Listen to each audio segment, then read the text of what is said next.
Olá, você está no Minuto Política, direto ao ponto e sem enrolação. Acredite se quiser, em Brasília até o zumbido de um aparelho pode virar um caso judicial sério. Então, o que aconteceu foi o seguinte: a defesa do ex-presidente Jair Bolsonaro fez uma reclamação formal. Segundo os advogados, o barulho não é só um incômodo, está prejudicando a saúde do ex-presidente. Eles alegam que o aparelho fica ligado o tempo todo e que o barulho atrapalha o descanso.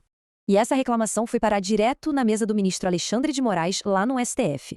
E só para lembrar, o STF é o Supremo Tribunal Federal, a instância máxima da justiça no Brasil. Diante disso, o ministro deu 5 dias para a Polícia Federal se manifestar sobre o caso.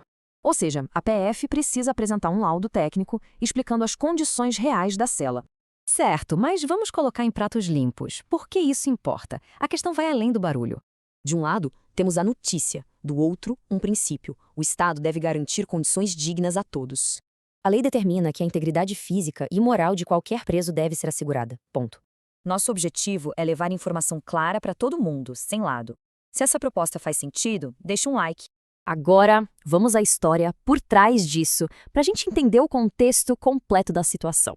O ex-presidente cumpre pena por envolvimento em trama golpista, uma condenação do próprio STF. É importante dizer que ele está numa sala de Estado-Maior, que não é uma cela comum. A reclamação do barulho foi feita logo após ele retornar de uma internação para cirurgia. Nessa época, a defesa também pediu prisão domiciliar, mas o pedido foi negado pelo ministro. Ou seja, uma queixa aparentemente pequena acaba levantando um debate jurídico bem maior sobre direitos. E isso tudo deixa uma reflexão. Esse cuidado com as condições da prisão deveria ser o padrão para todos? A política afeta a vida de todo mundo, por isso a opinião de cada um é importante. Deixe um comentário, sempre com respeito. Valeu pela companhia e até o próximo Minuto Política.